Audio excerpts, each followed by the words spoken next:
Hello, my name is Ddock. This is the very first video I have ever made like this, and I hope to make many more. I want to start by acknowledging Pathalarix and Firebeard for both of their great videos. So, here we go. On this journey, we will find ourselves following a young gnome named Silversnifer.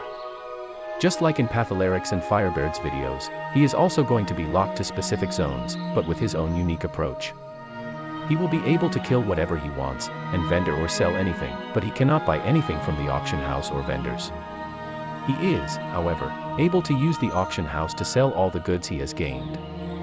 His professions are limited to only mining and herbalism. He is able to kill everything that is in his way and use whatever mount he wants, from ground mounts to flying mounts, and even his auction house mount to make selling items much faster.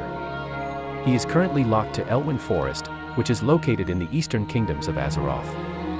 As we dive into Silversnifer's backstory, we'll be farming various valuable items to afford the WoW token, so let's begin. Silversnifer's story begins not in the shadowy alleys of a major capital, but in the humid, perilous jungles of Stranglethorn Vale. He is a gnome, born into a small, reclusive family of tinkerers, Naz and Naz Blunderflame, who had the misfortune of setting up a remote engineering shop above the Moshog Ogre Mound. His parents were brilliant but naive, convinced they could sell engineering supplies to ogres and trolls through complex, self-drawn, neutral zone trade agreements. Early life, a gnomish prodigy in a perilous jungle. Silversnifer, whom his parents named Sniff for short, was small even for a gnome, a fact that made the surrounding world seem overwhelmingly dangerous. While his parents toiled with blueprints for ogre-friendly automated cannons and troll-proof anti-venom injectors, neither of which worked, Sniff learned to be quiet. He watched the local wildlife, realizing that survival in Stranglethorn wasn't about the biggest boom or the strongest armor, but about being unseen, anticipating a threat, and running when things got rough. He began tinkering with stealth, using his parents' engineering scraps to create rudimentary camouflage devices and small, silent projectiles. He practiced lockpicking on their spare tool chests.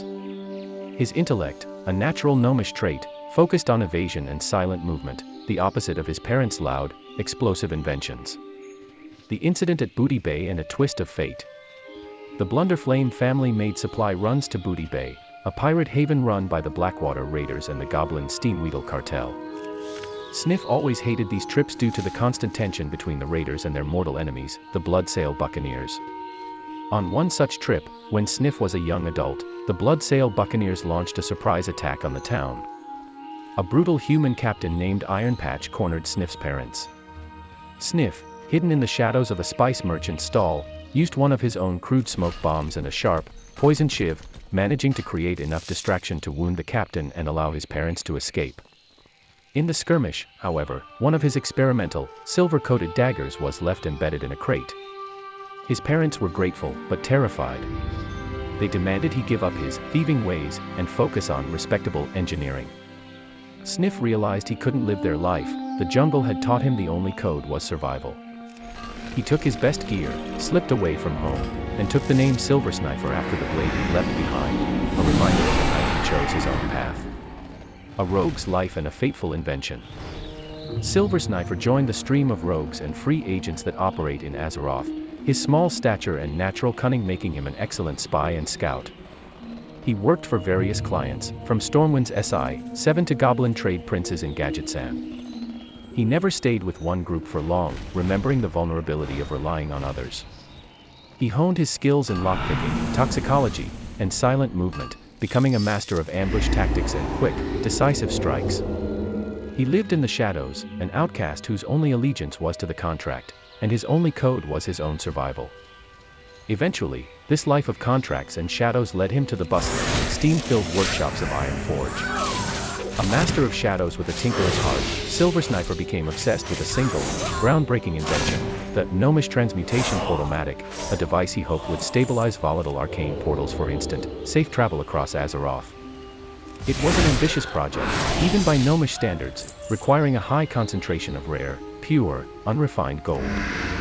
Marooned in Elwyn Forest. During a late night, underfunded test run, a minor miscalculation in the ley line alignment resulted in the portalmatic exploding with a sudden, silent pop. When the smoke cleared, Silversnifer found himself in a strange, overly large forest, the serene, sun-drenched Elwyn Forest. His beloved schematics were scorched, and the remains of his device scattered across a field near Northshire Abbey.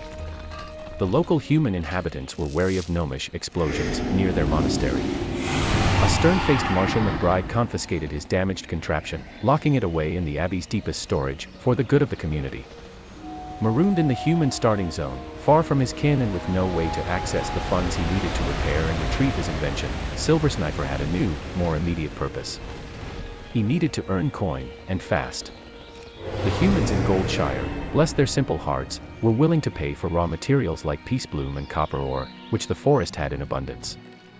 So, Silversnifer, the once aspiring master of time and space, became a diligent gatherer. His days were now spent trotting through the sunny glades, pickaxe in hand, humming a gnomish mining tune as he chipped away at veins and snipped at herbs. He had a specific, audacious goal. He'd heard whispers in the Lion's Pride of something called a wow token, a mysterious item that could be sold for a massive amount of gold on the auction house in Stormwind. Accumulating that much wealth would surely provide enough capital to bribe the marshal, fund his repairs, and finally, get out of this quaint, yet utterly limiting, forest.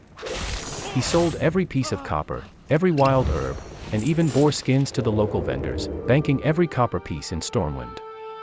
His existence was a cycle of endless loops: mine near the Furlbrow's farm, pick herbs near the river, sell in Stormwind, sleep at inn. The simple life was grating on his advanced mind, but every coin earned was a step closer to his true calling.